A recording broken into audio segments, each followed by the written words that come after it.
नमस्कार, आप देख रहे खबरों की दीवार सिजीवाल। मैं हूं मनीष जायसवाल।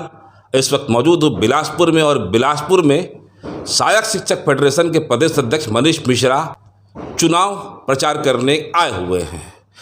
चुनाव की बात चलती है तो राजनीतिक पार्टियों पर ही लोगों का ध्यान जाता है, लेकिन छत्तीसगढ़ में शिक्षक संवर्ग में सहायक शिक्षकों का एक ऐसा वर्ग है जिनकी संख्या अपने आप में बहुत अधिक है और इसका चुनाव भी उसी हिसाब से अपने आप में हाई प्रोफाइल हो गया है। इसमें इस बार छत्तीसगढ़ सहायक शिक्षक फेडरेशन के प्रदेश अध्यक्ष के लिए पूर्व अध्यक्ष मनीष मिश्रा, उपाध्यक्ष शिव मिश्रा, एक और शिक्षक हैं भाटापारा के हैं जो अभी चर्चा में आए हैं, और इसके अलावा राजनांदगांव के जिला अध्यक्ष शंकर साहू चुनाव लड़ रहे हैं। ये चुनाव अपने आप में इसलिए खास हो गया है क्योंकि इस बार इस चुनाव में बाहरी शक्तियां दखल दे रही है और कोई नहीं चाह रहा कि एक व्यक्ति विशेष इस बार फिर अध्यक्ष बने। अब नाम शिक्षक संघ से जुड़े या शिक्षकों से जुड़े हुए लोग जानते हैं। यहाँ पर मनीष मिश्रा प्रचार करने आए हुए और उनके साथ इनके दो प्रमुख समर्थक भी हैं और छत्तीसगढ़ के सहायक शिक्षकों के बीच में अपना एक अलग स्थान रखते हैं। तो मेरे साथ मौजूद हैं अश्वनी कुर्रे। अश्वनी जी, आज आपके प्रदेश अध्यक्ष आए हुए हैं, क्या विज़न लेकर आए हुए हैं और आपको क्या लग रहा है कि अगला अध्यक्ष कौन होगा और आप अपनी क्या राय इस चुनाव को लेकर रखना चाहते हैं? बिल्कुल, छत्तीसगढ़ के 1,09,000 में हमारे सहायक शिक्षक साथियों को मेरा सादर अभिवादन। निश्चित ही हमारा जो संगठन है लोकतांत्रिक संगठन है। हर 3 वर्ष में चुनाव होता है और पिछले बार मैं और मनीष मिश्रा जी 2 ही प्रत्याशी थे। इस बार मेरा घरेलू कारण आज मैं मैदान में नहीं हूँ। आज मनीष मिश्रा जी हमारे बिलासपुर क्या विजन लेके आए हैं? आप आज ये प्रचार करने आए हैं, आज अभी हम मौजूद हैं इनके बीच में, क्या विजन लेके आए हैं? क्या आप एकदम समर्थन कर रहे हैं इनका? बिल्कुल, मनीष मिश्रा जी का काम बहुत अच्छा है, इसमें कोई संदेह नहीं है। क्योंकि ब्लॉक में आपकी स्थिति एकदम किसी से छुपी नहीं है, प्रदेश संभाग में आपकी स्थिति किसी से छुपी नहीं है जी। सक्रिय कार्यकर्ता के रूप में जाना जाते हैं जी। तो संभाग में क्या माना जाए? बिल्कुल, हमारा बिलासपुर संभाग जहाँ तक हो सके मनीष मिश्रा जी के पूरे समर्थन में है। क्योंकि वो 3 साल में जो कार्य किया है, जो सक्रियता दिखाया है, निश्चित ही काबिले तारीफ़ है और पूरा संभाग तारीफ़ करता है, पूरा राज्य तारीफ़ करता है और नो डाउट कि फिर वापसी उनका हो रहा है। क्योंकि मैं बस्तर के धरती में भी ऐलान किया था, बड़ी बैठक था बस्तर का, और वहाँ मैं ऐलान कर दिया था कि मनीष मिश्रा के काम को देख के, मेहनत को देख के, घर परिवार को छोड़कर जो कार्य करते हैं, मेहनत करते हैं, घर परिवार छोड़कर संगठन के लिए जी जान लगाते हैं, मैं उस बस्तर के धरती में भी कह दिया था कि मनीष मिश्रा जी नो डाउट आप प्रदेशाध्यक्ष भविष्य में रहेंगे, आपका कार्य व्यवहार अच्छा है। और संगठन को लेके तो बाकी लोग कह भी रहे हैं कि मनीष मिश्रा ने बेहतर काम किया, शायद कोई और दूसरा संगठन को खड़ा नहीं कर सकता, लेकिन मनीष मिश्रा ने अभी तक आप लोग की जो एक सूत्री मांग थी वेतन विसंगति, उसको दूर नहीं करा पाया है। बिल्कुल, चूँकि लगातार मनीष मिश्रा जी प्रयास कर रहे हैं, ऐसा कोई महीना नहीं है या कोई समय नहीं है जब घर द्वार को छोड़ के अपना हमारे सहायक शिक्षकों के लिए हक अधिकार के लिए न लड़ा हो। बिल्कुल, मतलब आप भी चाहते हैं कि एक टर्म दिया जाए करके? बिल्कुल, इस बार उसको समय दिया जाए। चूँकि इसलिए समय दिया जाए क्योंकि वो 3 साल गुजार चुके हैं और मंत्रालय में उनका पकड़ थोड़ा मजबूत हो चुका है और लोग जान गए हैं और हमारे पास समय नहीं है। मतलब ये आप बहुत बड़ा रीजन बता रहे हैं कि मनीष मिश्रा के चेहरे को मंत्री से लेके सभी लोग जान चुके हैं जी, अधिकारी जान चुके जी, हैं, अधिकारीगण जान चुके हैं और हमारे पास समय नहीं है, सरकार के पास भी समय नहीं है। मात्र 1 साल बचा हुआ है और हमको नो डाउट इस 2 से 3 महीने के अंदर हमारे हक अधिकार को लेना है। और चूंकि नए प्रदेश अध्यक्ष बनेंगे तो फिर उस परिचय को बनाने में थोड़ा टाइम लगेगा। आप संगठन में अपने आप में महत्वपूर्ण भूमिका रखते हैं, तो फिर ऐसी स्थिति क्यों नहीं बनी कि इस चुनाव को 1 साल टाल दिया जाए, 1 साल और कार्यकाल बढ़ा दिया जाए? बिल्कुल, माल खरौदा की धरती में जब हमारे सहायक शिक्षक फेडरेशन का प्रांतीय बैठक हुआ था, उसमें लगभग 14 जिलाध्यक्ष पहुंचे हुए थे और 14 जिलाध्यक्षों में सारे जिलाध्यक्षों ने एक तरफा प्रस्ताव किया समय को देख के, अभी समय की और अभी ज़रूरत है मनीष मिश्रा जी का, चूँकि अभी सरकार का भी साल भर बचा है और हमको 2 से 3 महीने में अपने हमारा हक अधिकार लेना है। इसलिए जिलाध्यक्षों ने भी प्रस्ताव रखा कि मनीष मिश्रा को 1 साल के लिए मौका दिया जाए, उसके बाद चुनाव किया जाएगा। 2 महीना से 3 महीना मतलब क्या है कि अभी नहीं तो फिर कभी नहीं है? हाँ बिल्कुल, नौबत यही आ गया है।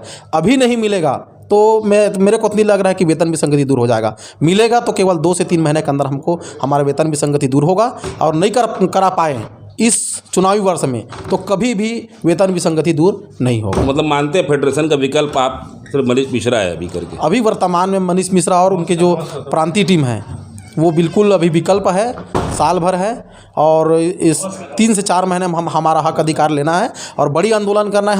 हम चाहेंगे कि आंदोलन ना हो। आपके पास बाकी 3 प्रत्याशी आएंगे तो उन लोग आएंगे, उनका भी वेलकम है। बिलासपुर के न्यायधानी में हम किसी को निराश करके भेजते नहीं हैं, परंतु मेरा स्टैंड तो बस्तर से क्लियर हो गया था। अच्छा, कि मैं चुनाव नहीं लड़ूंगा, चूँकि मेरे पारिवारिक और घरेलू बहुत काम है। मतलब आप मनीष मिश्रा को ओके कर दिए हैं? हाँ, मैं अपने तरफ से संभाग बिल्कुल बिलासपुर संभाग की तरफ से, और मैं अपने तरफ से मनीष मिश्रा जी को ओके कर दिया हूँ। बताइए रविंद्र जी, माल खरोदा का जो अभी आप लोग का सम्मेलन हुआ था, चर्चा हुई थी, उसमें क्या हुआ? सबसे पहले तो आपको नमस्कार। चर्चा वहाँ होने से पहले चूँकि वो कार्यक्रम एक शपथ ग्रहण समारोह था, जो चुने हुए हमारे फेडरेशन के प्रतिनिधि थे, वहाँ भाई भोला शंकर साहू के नेतृत्व में जो टीम थी उनका, और जो उन्होंने जो टीम बनाया था उनका शपथ ग्रहण वहाँ के क्षेत्रीय विधायक की बात करिए। अभी चुनाव स्पष्ट था कि जब हमारा जो बैठक था उसमें चुनाव को लेकर और वेतन विसंगति की मांगों को लेकर चर्चा हुआ, तो जब चुनाव की चर्चा हुआ तो हम सभी जिला अध्यक्षों को एक राय बनाने का समय दिया गया, और उसमें यही राय बना था कि हम जो वर्तमान में सरकार है उस सरकार के रहते तक जो वर्तमान अध्यक्ष है उनको उनका कार्यकाल बढ़ा दिया जाए। लेकिन चूंकि फेडरेशन एक लोकतांत्रिक संगठन है और लोकतांत्रिक संगठन में चुनाव आवश्यक है और हर 3 साल में चुनाव होता है, तो उसी नियमानुसार चुनाव में जाना पड़ रहा है। लेकिन मनीष भैया का नेतृत्व तो हमको स्वीकार है। आपका विजन क्या है? एकदम आपका विजन, आपके जिले के विजन, और आप अभी संभाग में भी अच्छा खासा चर्चा में आए हैं कुछ एक विषयों को लेके, आपके लोगों से बात हो रही है, तो क्या रुझान लग रहा है और आपका क्या है, क्योंकि आप समर्थक हैं उनके, क्या लग रहा है? हमारा स्टैंड क्लियर है। जब हम इतने दिन तक लड़ रहे हैं, 3 साल हो गया मनीष भैया को अध्यक्ष बने हुए, 2 साल तो कोरोना में निकल गया, 1 साल से हम लगातार ज़मीन पे दिख रहे हैं, और अंतिम रण में सेनापति बदलने का कोई मतलब नहीं है। हम यही सेनापति के साथ जाएंगे और रण जीत के आएंगे। मतलब सेनापति बदलने वाली कोई बात नहीं है? बिल्कुल। फिर लेकिन ऐसा क्यों सहमति क्यों नहीं बन पाई माल खरोद में? देखिए क्या है, लोकतांत्रिक संगठन है, हर ऐसा खूबसूरती है हमारे संगठन का कि एक सहायक शिक्षक भी प्रांत अध्यक्ष का चुनाव लड़ सकता है। आज वही खूबसूरती और लोकतांत्रिक नियमों का पालन करते हुए हमारे संगठन में चुनाव हो रहा है। हमने देखा है अन्य दूसरे संगठनों में कि जो एक बार टिक गए हैं वो 20 साल 25 साल तक स्वयंभू अध्यक्ष बने हुए हैं, लेकिन हमारे यहाँ लोकतांत्रिक प्रक्रिया है, बाकायदा नामांकन डला रहा है, वोटिंग भी होगा और उसमें रिजल्ट भी आएगा। मनीष मिश्रा जी टिक गए हैं कि समय की मांग है? अभी मनीष भैया अपने कार्यों से टिके हुए, उनकी कार्यशैली है। मनीष भैया अपने कार्यों से टिके हुए हैं। बीच में अभी आपने 2 आदेश देखा। सबसे पहले आज इतने साल से स्थानांतरण नहीं हुआ था, खुली स्थानांतरण रीति, उसमें बाकायदा प्रतिलिखित रूप में छत्तीसगढ़ सहायक शिक्षक फेडरेशन और हमारे मनीष मिश्रा को दिया गया है। दूसरा, अभी जो पदोन्नति प्रक्रिया चल रही है, नहीं, खुला स्थानांतरण नीति इससे पहले हो चुका है। नहीं, खुली स्थानांतरण रीति की कॉपी है, मैं आपको भेज दूंगा, व्हाट्सएप में आज लगा दीजिएगा आप। और ये हमारे फेडरेशन तो की सरकारी कर्मचारी होने के बाद सरकार कभी भी कर सकती है। सरकार कर सकती है तो और संघ क्यों नहीं किया? छत्तीसगढ़ सहायक शिक्षक फेडरेशन का फेडरेशन ने अभी खुली स्थानांतरण नीति को आगे बढ़ाने के लिए पत्र व्यवहार किया, मिला, हाँ, है ना? उसका परिणाम ये रहा कि आपको कॉपी भेजे हैं, ये कहना चाह रहे हैं? जी। ठीक। अब बताइए कि संभाग की स्थिति क्या है? संभाग में कितने मतदाता हैं? हमारे संभाग में लगभग 44 मतदाता हैं, और मैं पूरी तरीके से आश्वस्त हूं कि 44 में पूरे 44 नंबर हमारे मनीष मिश्रा भैया को नंबर मिलेंगे, और ये 100% के साथ अपने परीक्षा को पास करेंगे और पुनः प्रांत अध्यक्ष के रूप में छत्तीसगढ़ सहायक शिक्षक फेडरेशन का जो चेहरा बरकरार है। बताइए और एक नकारात्मक बताइए, क्या रहा इस 3 साल के कार्यकाल का? मैं कार्यकाल को 3 साल का समय अवधि के रूप में मानूंगा, लेकिन मैं इनका कार्यकाल 1 साल ही मानूंगा, क्योंकि पिछले 1 साल से ही लगातार चला है। 2 साल तो कोरोना खा गया, जिसमें ना आज वही बहाना करके सरकार हमारी विसंगति दूर नहीं कर पाई। और पिछले दिसंबर के इनकी उपलब्धि रही कि 18 दिनों के आंदोलन में सरकार ने भले ही हमको कमेटी के नाम पर बैठा दिया, लेकिन आज जो 3 साल का रिलैक्सेशन मिला हुआ है वो केवल फेडरेशन की दौड़ है। नकारात्मक पे बताओ। चलो, एक नकारात्मक यही है कि ये जो चुनाव हो रहा है ये मुझे नकारात्मक लग रहा है। ये चुनाव अभी नहीं होना था, ये चुनाव 1 साल बाद होना था इस सरकार के जाने के बाद, क्योंकि हमारे पास लड़ने का समय नहीं है। अगर नेतृत्व इतना अच्छा है तो उसको बदलने की ज़रूरत ही नहीं है। जो अभी हम अपना 15 दिन 1 महीना बर्बाद कर रहे हैं, यही नकारात्मक चीज़ है। इसी बीच में मतलब आप लोग कुछ प्लान वगैरह करते हैं एकदम? बिल्कुल। चलिए अश्विनी जी, मैं आपके पास फिर आता हूँ। संभाग की स्थिति क्या है? मनीष मिश्रा जी का एक सकारात्मक पक्ष और एक नकारात्मक पक्ष क्या नजर आया आपको? एकदम खुल के साफ बोलिएगा एकदम। मैं बिल्कुल खुल के और साफ बोल रहा हूँ, क्योंकि मैं इसको करीब से जानता हूँ। मैं संस्थापक सदस्य हूँ फेडरेशन का, और मनीष मिश्रा जी भी संस्थापक सदस्य रहे हैं। और जिस प्रकार हम सबका ट्यूनिंग से संगठन मजबूत हुआ है, और निश्चित ही कार्यकाल बेहतर है, चूँकि 2 साल वास्तविक में कोरोना में इनको समय नहीं मिला, 1 साल मिला है। और 1 साल में खूब मेहनत किए हैं। लगातार घर परिवार को छोड़ के जाना कोई साधारण बात नहीं है। मैं खुद उनसे अपना तुलना किया, और बस्तर के धरती में मैंने महसूस किया कि 15-15 दिन घर परिवार को छोड़ के चले जाते हैं। क्या मैं प्रदेशाध्यक्ष बनूंगा तो क्या मैं अपने परिवार को छोड़ के जा पाऊंगा? ये महत्वपूर्ण बात है। ये बहुत महत्वपूर्ण बात है। मैं इस चीज़ को दिल से गहराइयों से महसूस किया। संगठन के लिए आपको जान लगा देना पड़ता है। बिल्कुल बिल्कुल, चूँकि मेरे पास कम से कम प्रदेश से सैकड़ों फ़ोन आ चुका है। इस बार अश्विनी कुर्रे जी आप क्यों खड़ा नहीं हुए? आप बड़ा चेहरा हैं, पूरे प्रदेश आपको देख रहे थे। मनीष मिश्रा के विकल्प में आप दिख रहे थे, अचानक आप हथियार समझ देने वाली बात है। हाँ, तो अब एक नकारात्मक बस वही मेरे पास साथियों, मैं नकारात्मक पक्ष क्या है आपको कहना चाहता हूँ। मैं माफ़ी भी मांगना चाहता हूँ मेरे प्रदेश के तमाम समर्थकों से कि मैं इस बार नहीं लड़ पाया। नकारात्मक पक्ष क्या है? नकारात्मक पक्ष तो नहीं है, कोई किसी प्रकार का नकारात्मक नहीं है, और सकारात्मक ही है। इनकी लीडरशिप कैसी रही अब तक की? बिल्कुल काबिले तारीफ है, सबको लेके चलने वाले हैं। और दूसरा मैं बता रहा हूँ आपको, आंदोलन के दौरान एक बात इनकी विशेषता बता रहा हूँ मैं, बहुत बड़ी विशेषता बता रहा हूँ। इसमें घमंड नहीं है। प्रदेशाध्यक्ष बनने के बाद लोगों में बहुत घमंड आ जाता है। मैं बहुत बड़े घमंडी प्रदेशाध्यक्ष से गुजरा हूँ मैं, ठीक है। मैं अब नाम तो नहीं लेना चाहूँगा, चलिए जो भी XYZ लोग जो लोग समझ जाए, हमारे मगर समझ जाए। इनमें सबसे बड़ी विशेषता है घमंड नहीं है, सबको लेके चलते हैं। ऐसा कोई, मैं इनके कॉम्पिटिटर भी रहा हूँ और समकक्ष नेता रहा हूँ। मुखिया भी मेरे को, प्रथम मुखिया भी मेरे जिला अध्यक्ष ब्लॉक अध्यक्ष ने बनाए थे, परंतु उस समय मनीष मिश्रा जी, मैं 6 महीने का मेरा कार्यकाल था, 6 महीने में मनीष मिश्रा जी मेरा जी तोड़ मेरा साथ देते थे। उसके बाद फिर से चुनाव हुआ, मनीष मिश्रा जी जीते हैं। मतलब जब वो मेरा बिल्कुल साथ दिए, कंधे में कंधे मिला के साथ दिए, उस दिन को मैं नहीं भूलूंगा। तन मन धन से समर्पित, बिल्कुल समर्पित थे। इसलिए आज हम भी उनके तन मन धन से बिल्कुल समर्थन करते हैं, क्योंकि वो हर बैठक में मंत्रालय जाना है, जहाँ भी जाना है, बिल्कुल सबको पूछते हैं। मैं ही नहीं, सारे मेरे संस्थापक सदस्य हैं, साथ ही जितने भी सक्रिय पदाधिकारी प्रदेश के, सबको पूछते हैं। सबको लेके चलने वाले, ऐसे लेके चलने वाले मेरे को तो नहीं लगता कि मिलेगा फेडरेशन को। तन मन धन से मनीष मिश्रा ने जो अभी आप समर्थक हैं दिए हैं, तो कितने 10 में कितने नंबर देंगे आप? 10 में 10 नंबर दूंगा। और एक शब्द में पूछा जाए तो इनके पास है सबसे बड़ा त्याग है समय का, त्याग है धन का, त्याग है घमंड का। धन का त्याग कैसे हो गया एकदम? त्याग इसलिए कि संगठन के पीछे में ये इतना अपना धन खर्च करते हैं और समय खर्च करते हैं कि कोई दूसरा व्यक्ति का हिम्मत ही नहीं है कि वो 4 बार रायपुर आ सके किसी काम के लिए। DPI में आज सर से मुलाकात नहीं हो रहा है तो दूसरे दिन फिर आ रहे हैं, तो धन तो लगेगा ही और समय भी खर्च होगा, तो त्याग तो कर रहे हैं। चलते चलते एक आपसे सवाल पूछूंगा अश्विनी जी। शिक्षक संगठन जो हैं जी, क्या सभी शिक्षक संगठन जी प्रदेश का दौरा करते हैं? क्या मनीष मिश्रा ने पूरे प्रदेश का दौरा किया है? तो कैसे कैसे किया है, कहाँ कहाँ गया है? बाकी और लोग जो करते हैं वो कैसे करते हैं एकदम? बिल्कुल, छत्तीसगढ़ के इतिहास में मैं ऐसा कोई संगठन नहीं देखा हूँ जो धुआंधार पूरी प्रदेश का दौरा करे, समय अपने लोगों के लिए दे और उस जो घरघोर नक्सलाइट एरिया है, ऐसे एरिया में मैं स्वयं मनीष मिश्रा जी के साथ 15 से 20 दिन पहले बस्तर का दौरा हुआ था।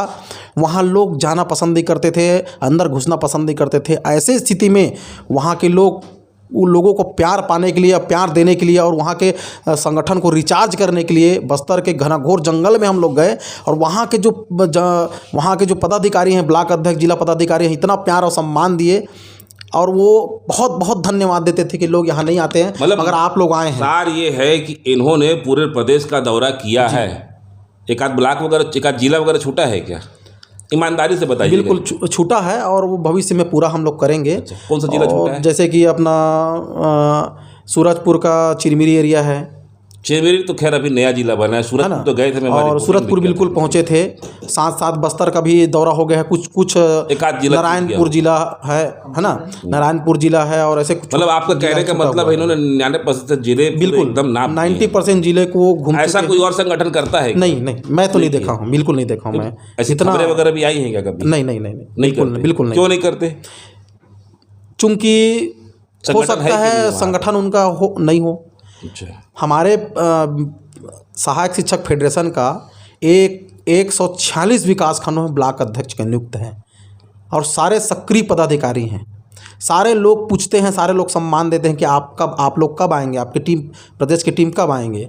तो हम उनका सम्मान रखने के लिए और साथ ही उस ब्लॉक और जिला को रिचार्ज करने के लिए और उनको एक अच्छा दिशा देने के लिए हम लोग उनके बुलावे में जरूर जाते हैं। मतलब घूम चुके हैं सब जगह। बिल्कुल। क्या नाम है सर आपका और कहाँ से आए हैं आप? सबसे पहले आपको तो नमस्कार जी।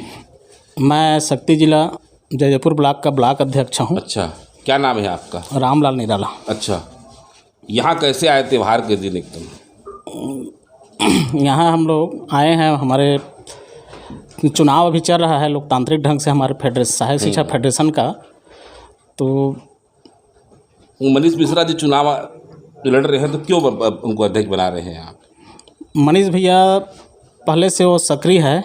हमारे सहायक शिक्षक फेडरेशन का जो वास्तविक लड़ाई है वेतन विसंगति, उसमें वह तन मन धन है ना, शारीरिक मानसिक आर्थिक सभी का वो कर रहे हैं, सहयोग कर रहे हैं और सभी के लिए ज़मीनी स्तर पर लड़ाई लड़ रहे हैं। इसीलिए आप यहाँ आए हैं? हाँ। कोई दूसरा आएगा तो उनसे भी कुछ समर्थन देंगे कि नहीं देंगे?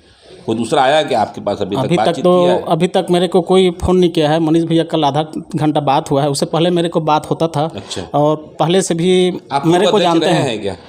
मेरे को मनीष भैया सबसे पहले उस समय 3 साल पहले 2 साल। अच्छा, ये इस बीच में आप कभी फ़ोन करें तो बातचीत होती थी? हाँ, होता था उससे। हाँ, मैसेज होता था। भैया को बोला था मैं, आप DPI जाइए और ऐसा बात है करके गया था। आप चुनाव के लिए मैं कल जाऊंगा करके बोला था। उस समय गए थे भी। आपका मत अभी मनीष मिश्रा की हो रही है? हाँ, मनीष मिश्रा भैया। नमस्कार सर, मैं जांजगीर जिला से बमनी ब्लॉक का ब्लॉक अध्यक्ष हूँ। अच्छा। मेरा नाम संजय कुमार चौहान है। तो सर यहाँ त्योहार के दिन कैसे आए हैं आप? अभी जो हमारे फेडरेशन में प्रांतीय अध्यक्ष के लिए जो चुनाव होना है, उसके लिए हम मनीष भैया के समर्थन में आए हैं। क्या लग रहा है आपको? तो मनीष भैया ही जो है अध्यक्ष बनेंगे, प्रांत अध्यक्ष। क्यों? क्योंकि जो अब मैं जब से जुड़ा हूँ मनीष भैया को जानता हूँ फेडरेशन में, और वो उसके लायक भी हैं। पहले कभी फोन करते थे तो बातचीत वगैरह किए हैं आपसे? नहीं, उतना एक बार ही बात किए हैं फ़ोन से, बाकी मिला हूँ उनके। हाँ, ठीक। मनीष भैया खुद लगाए थे फ़ोन, तो उनसे बात किया था। और बाकी वैसे फ़ोन में बात नहीं हुआ है उनसे। लेकिन मैं फेडरेशन में जानता हूँ तो केवल मनीष भैया को जो अध्यक्ष होना चाहिए, मेरे हिसाब से तो मनीष भैया को ही होना चाहिए। तो चुनाव को लेकर अब सियासी पारा भी बढ़ चुका है। समर्थक भी अब खुलकर प्रदेश अध्यक्ष का नाम जाहिर कर रहे हैं और बिलासपुर संभाग की स्थिति ये है कि यहाँ पर भी लोग अब चाह रहे हैं कि मनीष मिश्रा ही बने और इसके लिए रणनीति बना ली गई है और लगभग इन चर्चा में कुछ बातें भी साफ हो रही है। और इससे पहले जो अश्विनी कुर्रे और रविंद्र राठौर से जो बात हुई है, उसमें कुछ स्थितियाँ स्पष्ट हो जा रही है कि बिलासपुर संभाग किस ओर जा रहा है, क्योंकि इनका इस क्षेत्र में अपने आप में दबदबा है। अश्विनी कुर्रे सहायक शिक्षक फेडरेशन के संस्थापक सदस्य रहे हैं। इन्होंने हाल फिलहाल में कई दौरे किए हैं। आज बस इतना ही। जल्द ही हमारा एग्जिट पोल भी आने वाला है। सीजीवाल से मनीष जायसवाल की एक रिपोर्ट। धन्यवाद।